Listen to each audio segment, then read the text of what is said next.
Auzubillahi minasyaitonirrajim. Bismillahirrahmanirrahim. Assalamualaikum warahmatullahi wabarakatuh. Alhamdulillah, hari ini saya diberi kesempatan untuk membuat sedikit sharing berkenaan dengan tajuk amalan yang kita boleh lakukan sepanjang bulan Ramadan. Okey, kita semua sedia maklum bahawa bulan Ramadan merupakan bulan yang paling mulia di antara 12 bulan yang kita ada dalam masa setahun. Jadi apa yang membuatkan bulan Ramadan ni sangat-sangat mulia, sangat-sangat dinantikan oleh umat Islam di seluruh dunia. Firman Allah Subhanahu Wa Taala dalam surah Al-Baqarah ayat 183. Bismillahirrahmanirrahim. Ya ayyuhallazina amanu kutiba alaikumusiyam kama kutiba alal ladzina min qablikum la'allakum tattaqun. Sadaqallahul azim.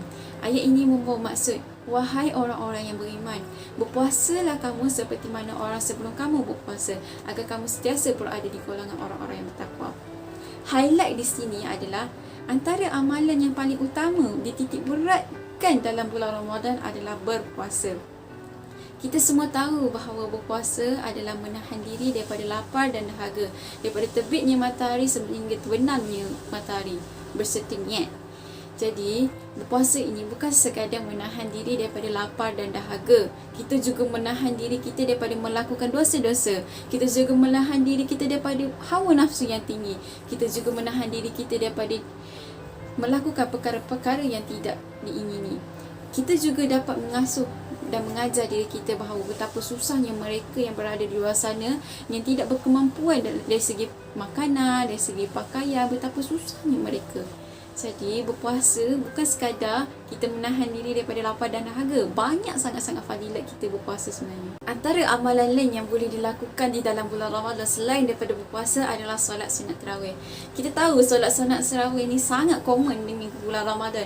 Apa yang membuatkan dia common adalah apabila tibanya waktu bulan Ramadan, mesti kita akan solat sunat tarawih. Jadi bila kita solat sunat tarawih ni, adakah kita mencari ataupun kita mengetahui bahawa apa fadilat dia, apa kelebihan solat sunat tarawih yang kita lakukan sepanjang bulan Ramadan, 30 hari kita berpuasa. Okey, sebenarnya solat sunat tarawih ni ada je dilakukan selain daripada bulan Ramadan, tapi lebih afdal dilakukan sepanjang bulan Ramadan.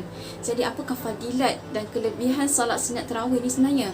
Daripada hadis riwayat Muslim, Rasulullah SAW pernah bersabda, barang siapa yang solat sunat tarawih pada malam bulan Ramadan, Allah akan ampunkan segala dosa-dosanya yang telah lalu. Wallahu a'lam. Jadi, bayangkan kita solat sunat tarawih sepanjang bulan Ramadan, 30 hari kita berpuasa, kita solat sunat tarawih, Allah akan ampunkan segala dosa-dosa kita yang lalu. Jadi, tidak sayangkah anda, tidak menyesalkah anda untuk meninggalkan solat sunat tarawih pada bulan Ramadan? Setahun sekali kita dapat. Kita tak tahu tahun depan kita dapat solat sunat tarawih ke tidak. Jadi sama-samalah kita bangunkan malam-malam bulan Ramadan kita dengan solat sunat tarawih. Seterusnya, antara amalan-amalan lain yang boleh dilakukan sepanjang bulan Ramadan selain daripada berpuasa dan solat sunat tarawih adalah iktikaf.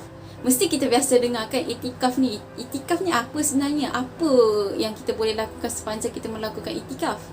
Dan maksud iktikaf itu sendiri adalah duduk diam di dalam masjid dengan syarat-syarat yang tertentu, dengan niat semata-mata untuk beribadah kepada Allah.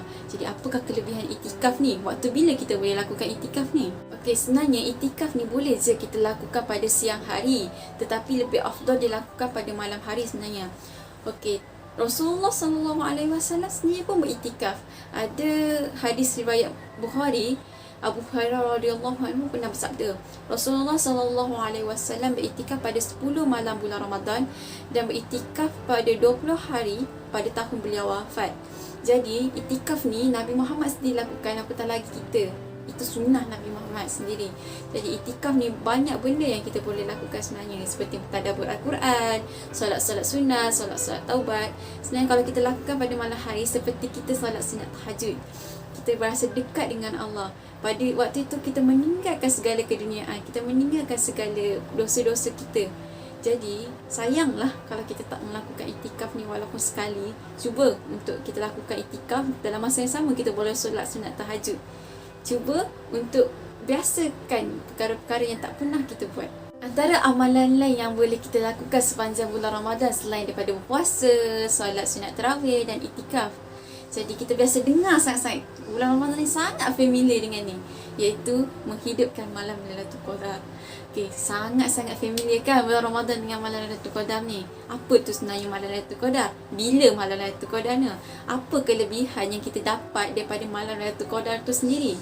Dengan kasih dan rahmatnya, Allah Subhanahu Wa Taala telah menghadirkan kita satu malam yang sangat-sangat istimewa, sangat-sangat dinantikan oleh umat-umat Islam.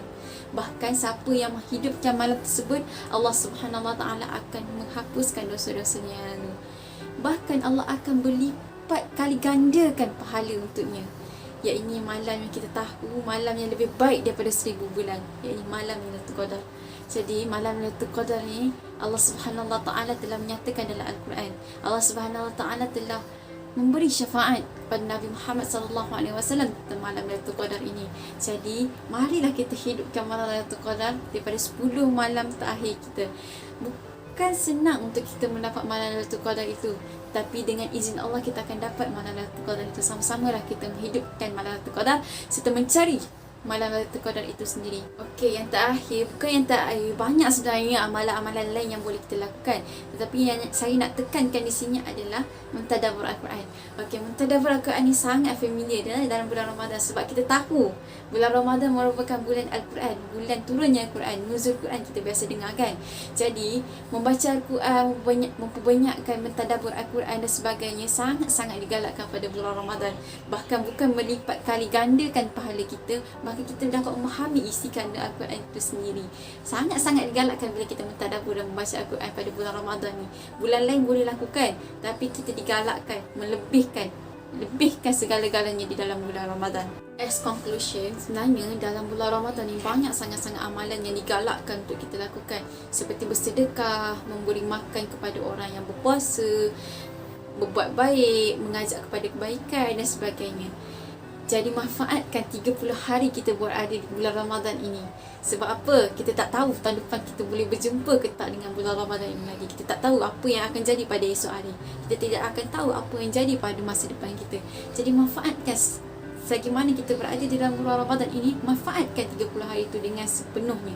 Manfaatkan dengan perkara-perkara yang berfaedah, perkara-perkara yang boleh membawa kita kepada keimanan yang tinggi, menyelamatkan kita di akhirat kelak.